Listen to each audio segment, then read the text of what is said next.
Hello, this is the second part for debilitated planets. I did another video on how to make the most of your debilitated planets.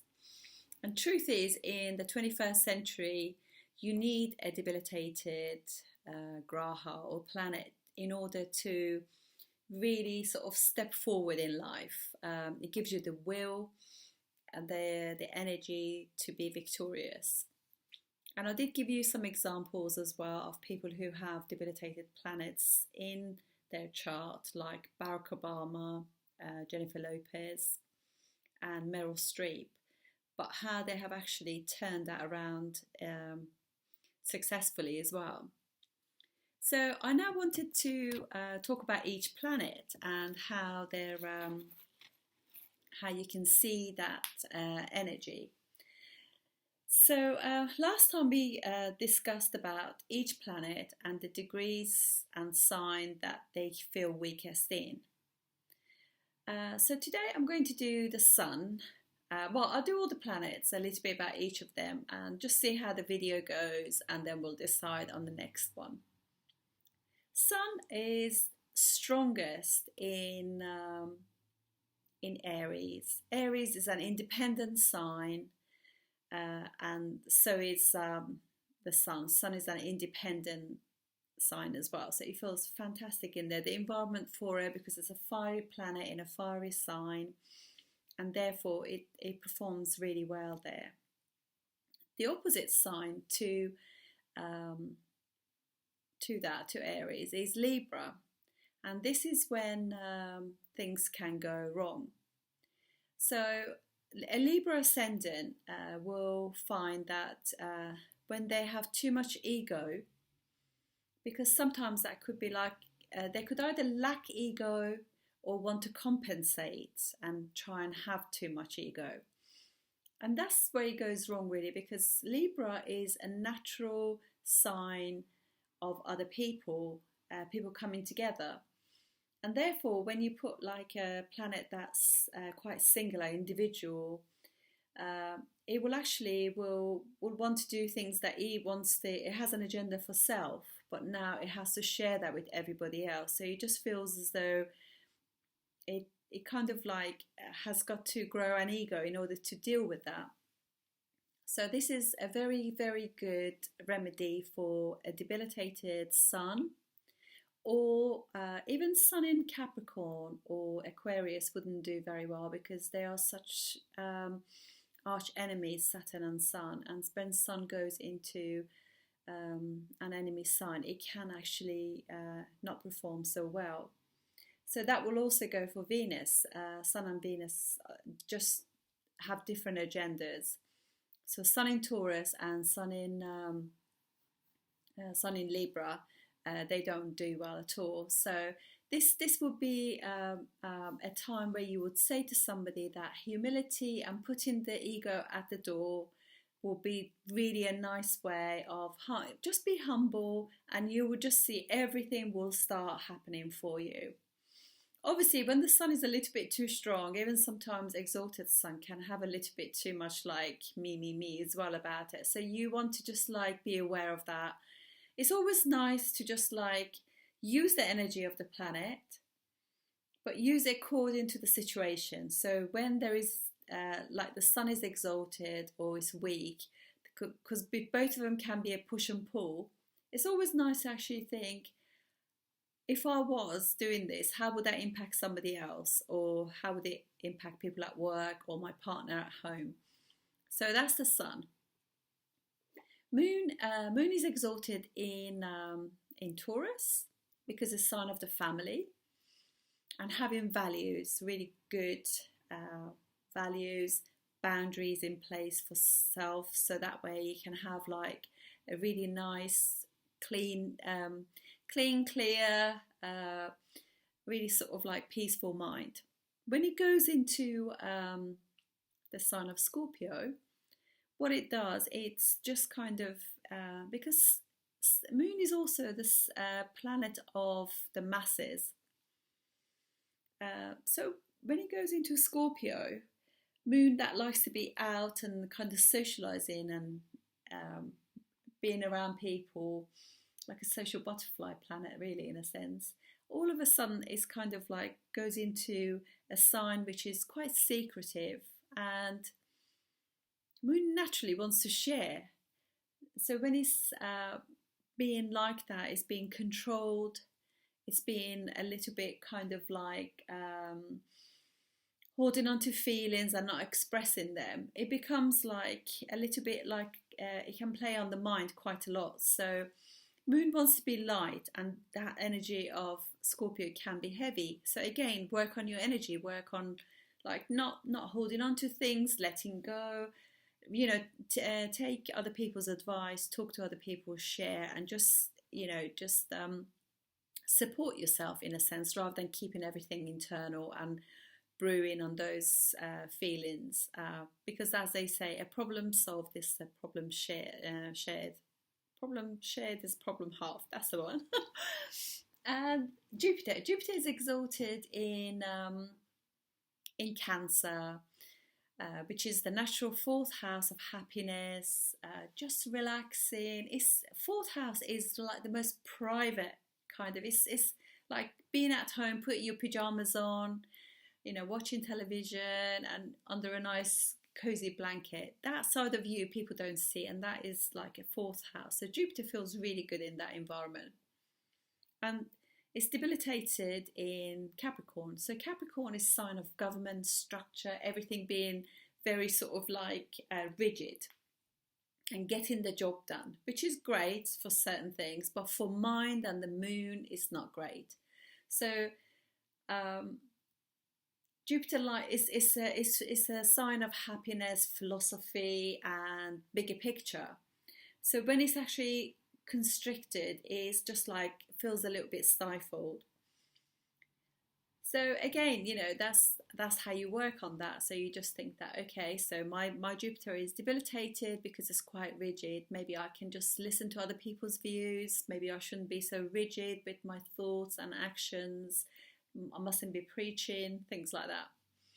Then we have, say, Venus. Venus is exalted in Pisces and debilitated in Virgo. This is a strange one because Venus and Mercury are friendly planets, and yet Venus goes into Virgo and becomes debilitated. So Venus likes everything to be like Pisces, about the bigger picture, which is really Jupiter. If Jupiter works at a really good level, then it is all about the bigger picture. It's like life of plenty. And when it goes into so in that environment, Venus is artistic, is intuitive, it's happy. It has no rules and regulations. It's just got a big open heart chakra and gives and receives in equal quantity.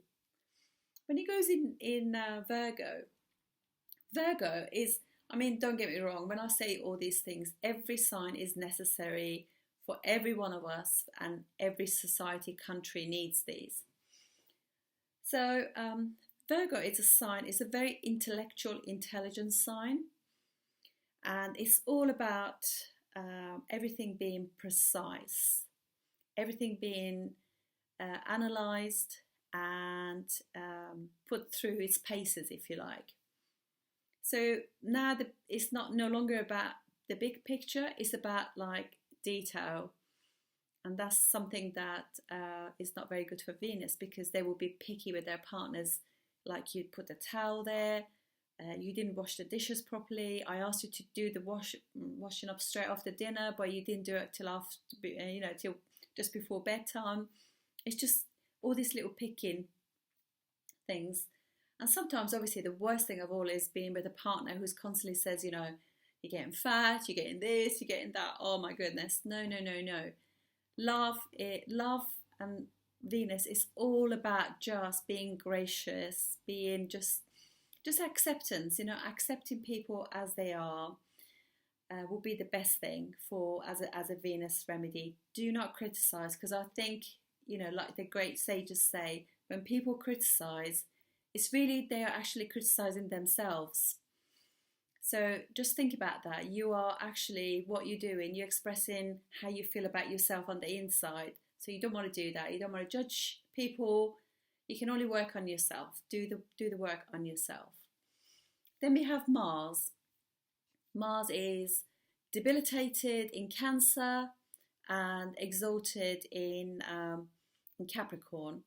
So Mars is a planet of energy, and despite the fact that it owns two houses, and it's supposed to do well in Aries and Scorpio because it owns them, but actually Mars does much better in Capricorn because Mars can be an individual, energetic, and it could be very impulsive. And that energy can be good if it is reined in, but if it's not, it can be quite aggressive, it can be quite cutting. So that energy of Mars can do with the foundations and the structure and the organization that Saturn can provide. And hence the reason, despite the fact that they are not friendly planets to each other, actually Mars does really very well there because it's a much more logical planet there than in any other sign. So all that energy is actually directed properly. And Mercury. So Mercury is exalted in its own sign, Virgo, but debilitated in Pisces. This is quite an interesting one because it's a planet of intellect. So therefore it needs Virgo to just be doing the analysis with it, being precise. And when it goes into an emotional water sign, such as Pisces, any planet in Pisces, and goodness, I should know this, I have a planet there. Planets in Pisces, they're not grounded because obviously fish don't have feet. So it's a little bit like La La Land. For up to a certain age, planets in that, or even in some people's forever, I know, like my ex-partner, very much La La Land. So planets there, they're just like, because it's all about like spiritual growth, 12th house, a natural 12th house of the zodiac, Pisces. So when it goes in there, it's an emotional sign and it's just all over the place. So Mercury doesn't do well and actually can have speech issues there because it can't express anything really well. So it's just too emotional for a very intellectual planet. And I think that should Saturn. Saturn is exalted in Libra and debilitated in Aries. That's because it's exactly the opposite to the Sun. Sun is self, me, myself, and I. And Saturn is all about the masses, the partner, other people, business partners. So therefore, it's just like it performs really well. It's a very, very committed planet. And that's what they say whenever you have like Saturn in your 7th house. It's really good because it grounds you. You just want to work at the relationship and really be faithful and put energy into your partnership or marriage. Excuse me. And when it goes in the sign of Aries, which is me, myself, and I, it can kind of be too like lost because that is it's common people. It signifies common people, other people, community. So therefore, it's a little bit lost in a sign that is very, very much about the individual. So these are when the planets go wrong. So I would probably say something like, for example, I just want to give you an idea about how things can work out. Excuse me. So, for example, I'm going to give Mars because Mars is just Mars is literally the soldier, the energy, will. It's bravery, it's siblings, it's getting out there and fight for things, it's sports, competitiveness, overcoming obstacles, all of that kind of stuff are all significations of Mars. When Mars goes into the the fourth house or in Cancer, it can act very odd because all of a sudden you put the Soldier, and fourth house is very much like it's the home, isn't it? It's like the kitchen. So it's kind of like, ooh, you know, it's just not the right energy because it wants to be fighting, dealing with things, sorting things out, and now it's just got to be listening to emotional stuff, and that's not really what Mars is. Mars is all about. So it can actually sometimes, say for example, if this turns out to be like your, or say Mars is in Cancer and it's your third house, which could be for like a Taurus ascendant, that just means that it's debilitated in the third house. So it just means that their speech can be a little bit passive aggressive because they can't immediately have boundaries in place and say how they feel, so they have to say it in a different way. Or another example can be like, I mean, obviously, these are just examples. It can manifest in many different ways. Or say, for example, somebody like has Venus. I said about Venus, so they can pick faults in their partners, which is really a shame because really you don't want to do that. You just want to work on yourself. You have no control over other people, but the moment you change your energy, that will impact your partners as well. And say another example, if we just say something like Jupiter is debilitated in somebody's chart. So what can happen then is they could have really sort of like teachers which don't have your best interest at heart, or they take really bad advice from people, or be surrounded by people who give you really unjust and bad advice as well. So these are when things. I give you Saturn as well. Saturn one is quite important. When Saturn is debilitated in somebody's chart, they kind of start lots of different things, but they never finish it. They just don't have that, because Saturn is the planet that makes you have structure in your life and makes you do things and finish things. If it's debilitated, you are literally, it must be really difficult actually if you have that in your chart, and because sometimes your partner's chart can help your chart, and if your partner's chart can't help you, it just means that it's almost, you can feel their energy when you walk into their house, because you will feel as though they're hoarding things. There are lots of different, like they started one hobby or some DIY and they left it, and then they started something else, and then something else, and so forth. So you actually find that it's just a really confusing situation, and they can't really think because they have created such an issue with hoarding, things like that. So yeah, that can happen as well. So that is like, sorry, I just had a bit of an issue there.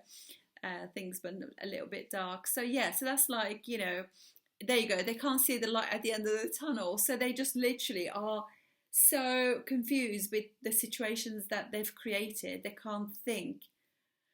They can't do things. They just got, no, literally, they don't know where to start. Their life is so confusing.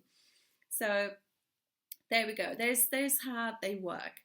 But I will do a video on remedies for all of this for you as we go along. Thank you for watching.